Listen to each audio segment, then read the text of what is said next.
오늘 본문은 예수님께서 가르치신 그 산상수훈의 내용은 아닙니다. 마태복음의 저자인 마태가 성령의 감동 가운데 기록한 부분이죠. 예수님께서 이렇게 산상수훈을 가르치신 내용을 기록한 후에 이제 그것을 마무리하는 내용으로서 마태가 성령의 감동 가운데 기록한 부분입니다. 가볍게 읽어나가면 이제 예수님의 산상설교가 마쳐지고 그저 산상수훈의 문을 닫는 것으로 생각하고 그냥 쉽게 넘어갈 수 있는 부분이기도 합니다. 그런데 한 번 더 주의를 기울여서 이 본문의 말씀을 보게 되면 성령께서 마태를 통하여서 이 기록하게 하신 이 부분은 우리에게 아주 중요한 관심을 불러일으켜주고 있다는 것을 알게 됩니다. 이 말씀을 하신 분이 누구신가? 그리고 그분은 어떤 분이신가에 대한 관심을 산상수훈을 마무리하면서 우리에게 주고 있다는 것이죠. 마태가 지금 산상수훈을 쫙 펼치고 그것을 기록한 후에 그곳에 나타난 예수님, 이 말씀을 하신 분이 누구시고 또 그분은 어떤 분이신가에 대한 관심을 우리로 하여금 갖게 하는 것입니다. 마지막에 이제 그 관심을 우리로 하여금 갖게 우리의 관심을 이끌고 있는 것이죠. 누가복음 17장에 보면 10명의 나병 환자가 예수님께 소리 지르며 자신들을 불쌍히 여겨달라고 하는 내용이 나옵니다. 이때 예수님은 그들에게 가서 제사장에게 너희 몸을 보여라 라고 이렇게 말씀하십니다. 그리고 가는 길에 10명의 나병 환자가 다 고침을 받았습니다. 그런데 그 중에 단 한 사람만 예수님께 돌아와 예수님의 발 앞에 엎드려 감사하고 예수님께 경배하였습니다. 그리고 예수님은 그에게 내 믿음이 너를 구원하였다 라고 말씀하시면서 구원의 선언을 그에게 해주셨습니다. 10명의 나병 환자가 모두 고침을 받았습니다. 예수님의 말씀에 능력이 있고 또 그 능력이 자신의 삶의 기적으로 나타나는 것을 10명 모두 경험하였습니다. 예수님은 이처럼 병을 고치시고 귀신을 내쫓으시며 죽은 자를 살리시는 놀라운 일들을 행하셨습니다. 그런데 그것 자체가 목적이 아니었습니다. 예수님은 누가복음 19장 10절을 보시면 인자가 온 것은 잃어버린 자를 찾아 구원하려 함이라 라고 이렇게 말씀하십니다. 병을 고치러 오셨다라고 하지 않으시고 귀신을 내쫓으러 오셨다라고 하지 않으시고 인자는 잃어버린 자를 찾아서 구원하려고 왔다라고 이렇게 말씀하십니다. 10명의 나병 환자는 모두 예수님의 말씀의 능력으로 고침을 받았습니다. 그러나 그 일이 있고 난 후 예수님께로 나아온 사람은 단 한 사람뿐이었습니다. 이 능력이, 이 기적이 어디로부터 말미암았고 누구에게서 말미암았는지 그것에 대해서 기억하고 생각하고 떠올려 예수님 앞으로 나와 경배하고 엎드려 절한 사람은 단 한 사람뿐이었다라는 것입니다. 오늘 본문이 말하고 있는 것도 이와 같습니다. 성령님께서 마태에게 감동을 주사 기록하게 하신 이 마지막 구절은 산상설교 그 자체보다 산상설교를 하신 분께로 우리의 시선을 돌려 예수님께 나아와 예수님께 경배하게끔 만드는 마무리 구절이다라는 것이죠. 산상수훈은 믿지 않는 사람들에게도 많이 알려져 있는 내용입니다. 도덕적이고 윤리적인 측면에서도 너무 훌륭한 말씀이다라고 인정되고 있고 또 보편타당한 진리의 말씀으로 여겨지는 부분들이 이 산상수훈에 많이 있기 때문에 그렇습니다. 예를 들어 원수를 사랑하라 라고 하면서 어떤 극대의 어떤 사랑을 실천해야 된다라는 것에 대해서 사람들은 여기서 도덕적인 어떤 교훈을 얻습니다. 비판받지 않으려거든 비판하지 말라. 그리고 무엇이든지 남에게 대접을 받고자 하는 대로 너희도 남을 대접하라 라는 이런 말씀에 대하여서 많은 사람들이 고개를 끄덕이며 높은 도덕의 수준으로 인정하고 이 말씀을 따릅니다. 그런데 우리가 이미 오랜 시간 동안 산상수훈의 말씀을 나누면서 이 말씀이 단지 이런 내용들, 도덕적이고 윤리적인 이런 내용들을 전달하는 것에서 끝나는 말씀이 아니다라는 것을 우리는 잘 알고 있습니다. 물론 이런 반응들도 너무 훌륭하고 중요합니다. 우리는 이 말씀을 통해서 도덕적으로도 어떤 교훈을 얻어야 되고 윤리적으로도 더 나은 삶을 추구할 수 있어야 합니다. 그러나 이것을 넘어서서 우리는 이 말씀을 하신 분에게까지 가지 않으면 안 되는 것입니다. 단지 교훈을 얻고 끝나는 것. 이것으로 또 더 나아가서 우리의 삶이 이 말씀에 따라서 변하는 것, 요것으로만 만족해서 끝나버리면 안 되고, 우리는 이 말씀을 하신 분에게 나아가서 그 발 앞에 엎드려 경배하는 자리까지 나아가야 한다라는 것이죠. 10명의 나병 환자가 모두 나병이 나았지만 그중 예수님께 돌아온 한 명 외에는 죄에서 구원을 받지 못한 것처럼, 아무리 예수님의 말씀을 들었지만 이 말씀을 듣고 예수님께로 나아와 그분께 경배하지 못한다라면, 않는다라면 아무 소용이 없다는 것입니다. 지금 마태는 산상수훈의 문을 닫으며 이 말씀을 하신 예수님께로 주의를 집중시키고 있습니다. 다시 한번 본문의 말씀을 읽어보겠습니다. 예수께서 이 말씀을 마치심에 무리들이 그의 가르치심에 놀라니, 이는 그 가르치시는 것이 권위 있는 자와 같고 그들의 서기관들과 같지 아니함일러라. 예수님께서 산상설교를 다 마치셨습니다. 그러자 무리들이 그의 가르치심에 놀랐다라고 말합니다. 이 놀라다라는 말은 와, 굉장한 말씀이다. 참 말을 잘하신다. 이게 좋은 말씀이야. 라고 하는 정도에서 끝나는 것이 아니라 정말 어떻게 이런 일이 있을 수 있을까라며 그 가르침에 압도되어져서 입이 다물어지지 않는, 그 놀라움이 가시지 않는 상태. 이것이 계속되는 놀람의 상태를 말하는 것입니다. 왜 그렇게까지 놀라고 있는가 하면 그 가르치시는 것이 권위 있는 자와 같았기 때문입니다. 무리들은 예수님의 가르치시는 것을 보면서 서기관들의 가르침에서는 찾을 수 없었던 어떤 권위를 발견하게 된 것입니다. 예수님은 서기관들과는 다른 권위를 가지고 말씀하시고 가르치셨습니다. 마태는 이 말씀이 그저 좋은 말씀이고 높은 도덕과 윤리를 가르친다는 것으로 이 설교가 끝나버리지 않게 하기 위해서 예수님께서 어떤 권위로 가르치셨는지를 그것으로 우리의 관심을 이끌어가고 있습니다. 예수님의 권위 있는 자로서의 모습을 찾아보기에 앞서서 당시 상황을 어떤 우리 상상으로 끌어와서 그려보면 그것이 도움이 될 것 같습니다. 많은 무리가 지금 예수님의 말씀을 들으려고 그 언덕 아래에 모였습니다. 예수님은 그 나지막한 산, 그 언덕 위에서 그 제자들과 또 많은 무리들 앞에 이제 서셨습니다. 그런데 지금 그들 앞에서 서서 말씀하시는 분은 갈릴리 나사렛이라는 작은 동네에서 목수일을 하면서 지난 30년을 이제 살아온 그런 젊은 목수에 불과했습니다. 그분은 가말리엘과 같은 위대한 권위자로부터 교육을 받았던지 혹은 율법에 대한 연구를 한평생 해왔던지 하는 사람이 아니었습니다. 그저 목수의 일로 나사렛이라는 작은 마을에서 목수의 일을 하면서 살아온 사람이었습니다. 예수님은 너무도 평범한 목수로 살아오셨는데 어느 날 갑자기 나사렛이라는 시골 마을의 목수가 나타나 놀라운 말씀으로 가르치고 있는 것입니다. 이러한 배경 속에서 예수님의 놀라운 가르침은 사람들로 하여금 이것이 어떻게 된 일인가 하며 입을 다물지 못하게 했었을 것입니다. 여기서 주목해 보려고 하는 것은 그 나사렛 시골 청년 목수인 예수님이 그저 자신을 시골에서 자란 어떤 한 목수로 스스로를 인지하고 있지 않았다라는 것입니다. 산상수훈의 내용들을 보시면 예수님이 스스로를 나는 시골의 목수야 라고 인지하고 계시지 않는다라는 것을 볼 수 있다는 것입니다. 그분은 자신을 삼위일체의 제2위격으로서 스스로 하나님이심을 분명히 인지하고 있으셨다라는 것입니다. 신적 자의식을 가지고 말씀하셨다라는 것입니다. 예수님은 말씀하실 때 누가 이렇게 말씀하셨다라고 하면서 말씀하시지 않고 나는 너희에게 이르노니 라고 하면서 말씀하십니다. 율법에 대한 해석자나 해설자로 말씀하시는 것이 아니라 입법자로서 말씀하시고 가르치셨습니다.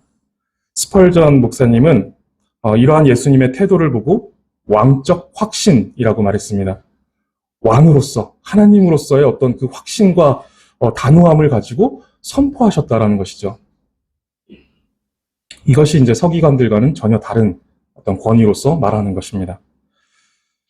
팔복의 말씀, 이제 산상설교가 시작되는 그 부분에 있는 팔복의 말씀을 보시면 예수님은 심령이 가난한 자는 복이 있나니 천국이 그들의 것이니요 라고 말씀하셨습니다. 예수님은 하나님의 나라에 대해서도 놀라운 확신과 또 권위를 가지고 말씀하십니다. 누가 그러는데 심령이 가난한 자는 복이 있고 또 그들은 천국이 그들의 것이다 라고 말했다 라고 말씀하시지 않고 어디에 이렇게 나와 있다 라고 이렇게 말씀하시지 않으셨습니다. 또는 이렇게 된다면 이렇게 될 수 있다라는 가정이나 가능성을 말씀하시지도 않으셨습니다. 예수님은 왕적 확신으로 입법자의 권위로 단호하게 선언하고 계십니다. 심령이 가난한 자는 복이 있다. 천국이 그들의 것이다. 라고 확신 있게 권위를 가지고 단호하게 말씀하고 계십니다. 예수님은 처음부터 이 놀라운 신적 권위를 가지고 가르치셨습니다. 단지 특별한 사람으로 말씀하시는 것이 아니었습니다. 아무리 높고 지혜로운 사람도 결코 가질 수 없는 확신과 신적 권위를 가지고 지금 말씀하십니다. 사람으로서는 할 수 없는 확신과 권위로 말씀하시는 것이죠. 뒤로 가서 이제 5장 11절을 보시면 나로 말미암아 너희를 욕하고 박해하고 거짓으로 너희를 거슬러 모든 악한 말을 할 때에는 너희에게 복이 있다 라고 이렇게 말씀하십니다. 예수님은 너희가 가진 신앙의 내용이나 말씀으로 인하여서 너희를 욕하고 박해하면 복이 있다라고 말씀하신 것이 아니라 분명하게 나로 말미암아 너희가 박해를 받으면 이라고 말씀하십니다. 그러면 너희에게 복이 있다. 그러면서 이제 이어지는 12절을 보시면 너희 전에 있던 선지자들도 이같이 박해하였느니라 라고 말씀하시는데 선지자들 역시 다른 이유가 아니라 나로 말미암아서 박해를 받았다라는 것입니다. 지금 예수님은 갈릴리 나사렛의 목수로서 말씀하시고 있는 것이 아니라 전능하신 하나님, 삼위일체의 제2위격이 되시는 그 하나님으로서 말씀하고 계시다라는 것을 확인할 수 있는 부분입니다. 예수님께서 그 제자들에게 너희도 선지자들처럼 박해를 받을 것인데 선지자들이 하나님에 대한 신실함으로 박해를 받았던 것처럼 너희는 나로 인하여서 박해를 받을 것이다 라고 말씀하십니다.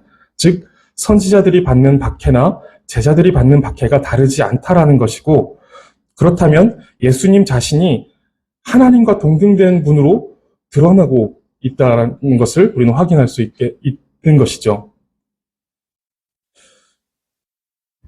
그리고 17절 죄송합니다. 제가 밑에 바꾸지 못했는데 17절을 보시면 내가 율법이나 선지자를 폐하러 온 줄로 생각하지 말라. 폐하러 온 것이 아니요 완전하게 하려고 함이라 라고 이렇게 말씀하십니다. 여기서 보시면 이제 주어와 동사만 이렇게 보면 내가 왔다 라고 이렇게 말씀하십니다. 엄밀하게 말해서 예수님은 이 땅에 태어나신 것이 아니라 이 땅에 오셨습니다. 오셔서 태어나신 것이죠. 즉 세상에 속하신 분이 아니시고 세상에 오신 분이십니다.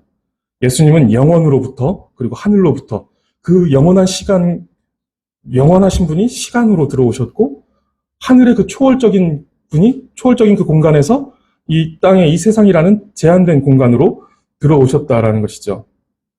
시간을 초월하시고 공간을 초월하시는 분께서 시간과 공간 안으로 들어오셨습니다. 오셨습니다. 우리를 구원하시고자 하나님께서 사람이 되시고 또 우리 죄를 모두 담당하시고 십자가에 달리시려 이 땅에 오신 것입니다.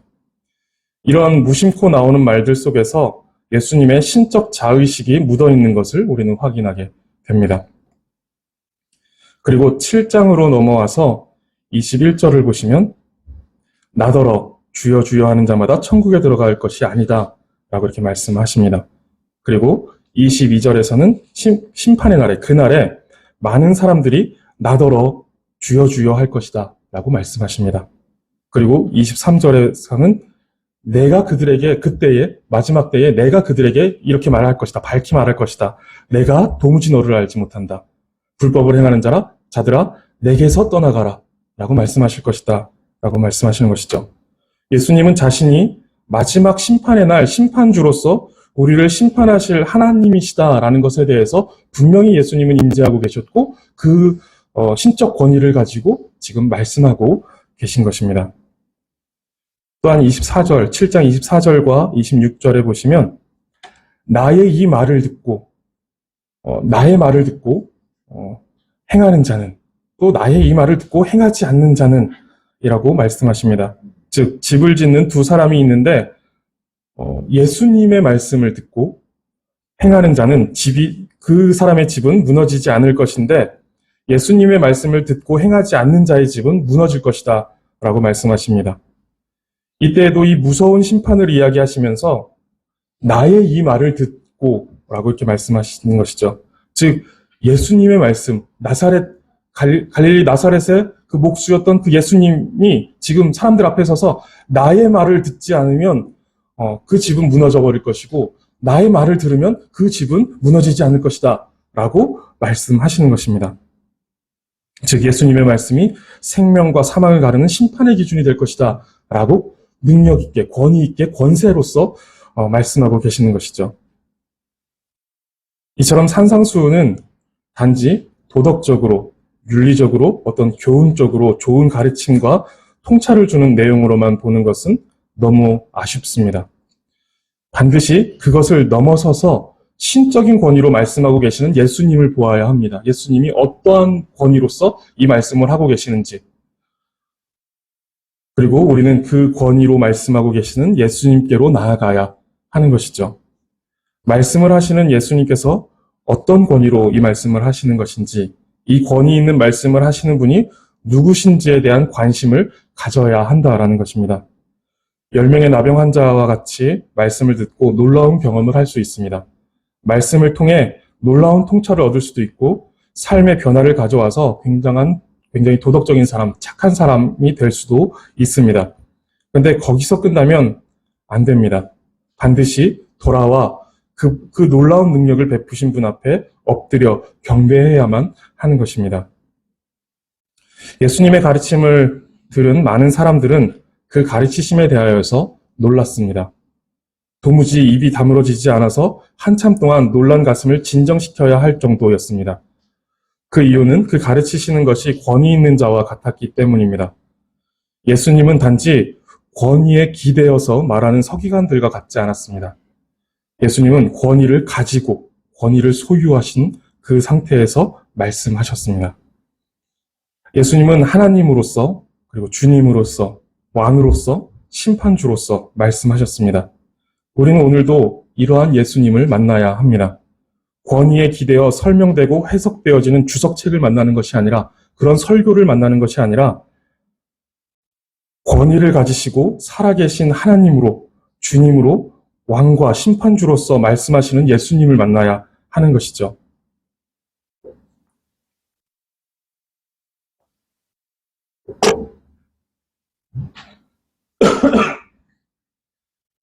설교를 듣고는 좋은 해석이었어. 이 말씀은 참 도움이 되는 말씀인 것 같아.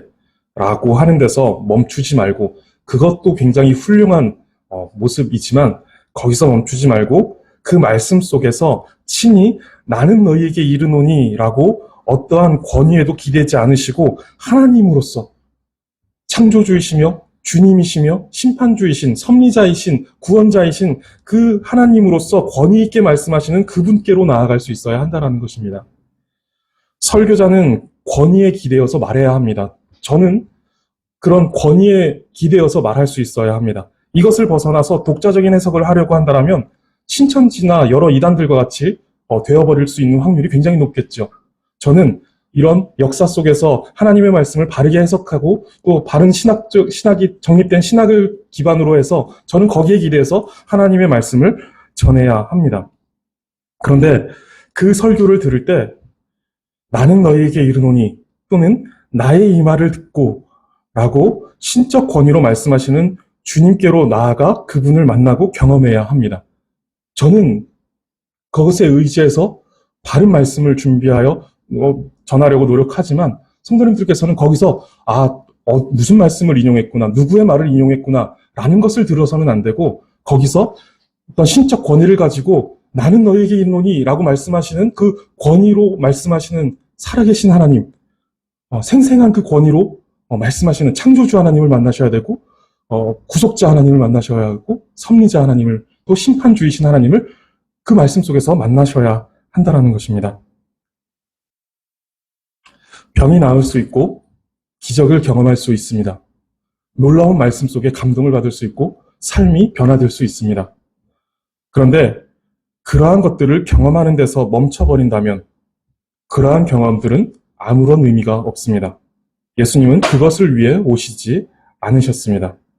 그렇기 때문에 그저 병이 낫고 기적을 경험하는 것은 예수님의 주된 관심이 아닙니다. 오늘 이 시간에 하나님의 말씀을 선포하게 하시는 이 시간들로서 하나님의 가득한 그 영광의 임재를 경험하는 이 시간들을 통하여서 우리는 예수님께서 오신 그 목적을 생각하고 그 목적 가운데로 우리는 나갈 수 있어야 한다는 것이죠. 얼마나 도덕적이고 또 얼마나 종교적이냐라는 것에 우리의 관심이 있어서는 안 됩니다. 예수님의 관심도 거기에 있지 않으십니다. 우리는 말씀을 듣고 이 말씀을 어떻게 이해할 것인가 라고 생각하기보다 이것은 물론 필요합니다. 이것은 필요하지만 이 말씀을 하시는 분이 누구신가 라는 것에 더욱 초점을 두어야 한다는 것입니다. 글자가 아니라, 말이 아니라 그 말이 가리키는 존재, 그 글자가 가리키는 존재, 즉 하나님께 우리의 마음을 두어야 합니다. 그분을 만나 창조주이시며 섭리자이시고 구원자이시며 심판자이신 그 생생한 권위 앞에 서야 한다라는 것입니다. 마태는 무리가 예수님의 가르치시는 말씀을 듣고 놀랐다라고 말합니다. 그런데 그 놀라운 말씀을 듣고 회개하여 구원을 받았다라고 말씀하고 있지는 않습니다. 그저 놀랐을 뿐입니다. 그 말씀과 가르침 속에 신적인 권위로 말씀하고 계시는 그 예수님께로 나아가지 않은 것입니다. 그들에게는 나사렛 시골 청년의 입에서 나오는 말씀이 도저히 믿겨지지 않을 만큼 놀라웠던 것이고 서기관들과는 다른 방식으로 그 율법을 풀어가시는 그 방식이 너무 놀라웠다라고 하는 것 정도였던 것이죠. 8장 1절을 보시면 예수님께서 산에서 내려오신 후에도 많은 무리가 예수님을 따라다닙니다. 그리고 8장부터 계속해서 병이 낫고 귀신이 쫓겨나고 바람과 바다가 잠잠해지고 예수님의 말씀에 바람과 바다가 잠잠해지고 또 맹인의 눈이 떠지는 등의 그 능력을 베푸시는 일들이 기록됩니다. 무리들은 이러한 것을 보면서 아마도 계속해서 놀랐을 것입니다. 그런데 우리가 잘 알듯이 그 무리는 바라바를 놓아주고 예수님을 십자가에 못 박으라 라고 외치며 결국 예수님을 십자가에 못 박는 이들입니다. 예수님을 따라다니고 그분의 말씀을 듣고 경험하며 놀라는 것은 너무 중요합니다. 그런데 그 놀라는 것으로는 부족합니다. 놀라운 권위를 가지고 역사하시는 그 예수님께로 나아가서 그 예수님 앞에 서야 합니다. 심령이 가난한 자는 복이 있나니 천국이 그들의 것이며 라는 이 말씀의 어떤 원어적인 해석을 통해서 그 말씀을 잘 분석하고 시대적인 배경을 이해하고 또 말씀이 전해지는 상황과 청중에 대한 이해 등등의 이러한 이해를 갖는 것은 중요합니다. 우리는 이것을 부지런히 살피고 연구해야 합니다. 바르게 하나님의 말씀을 이해하기 위해서 노력해야 합니다. 그런데 이 말씀을 이처럼 권위 있게 말씀하시는 분께로 우리가 나아가지 못한다면 이것이 무슨 소용이 있겠습니까? 아무리 바르게 하나님의 말씀을 해석할 수 있고 또 그 시대적 배경과 청중들을 이해하여서 예수님께서 그 속에서 어떤 말씀을 하셨는지를 우리가 바르게 이해한다라고 한들 우리가 그 말씀을 하시는 권위 있는 자 앞에 서지 못한다라면 이것이 무슨 소용이 있겠습니까? 그저 주여 주여라고 부르짖으며 열심과 열정으로 신앙생활을 하지만 정작 주님께로 나아가지 않고 그것을 소망하지 않는다면 그저 열성적인 종교인, 종교적인 지식인이 될 뿐입니다.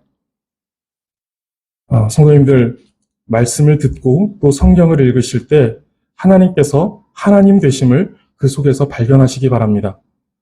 하나님으로서 말씀하시는 그 하나님의 권위, 그 앞에 서시기 바랍니다.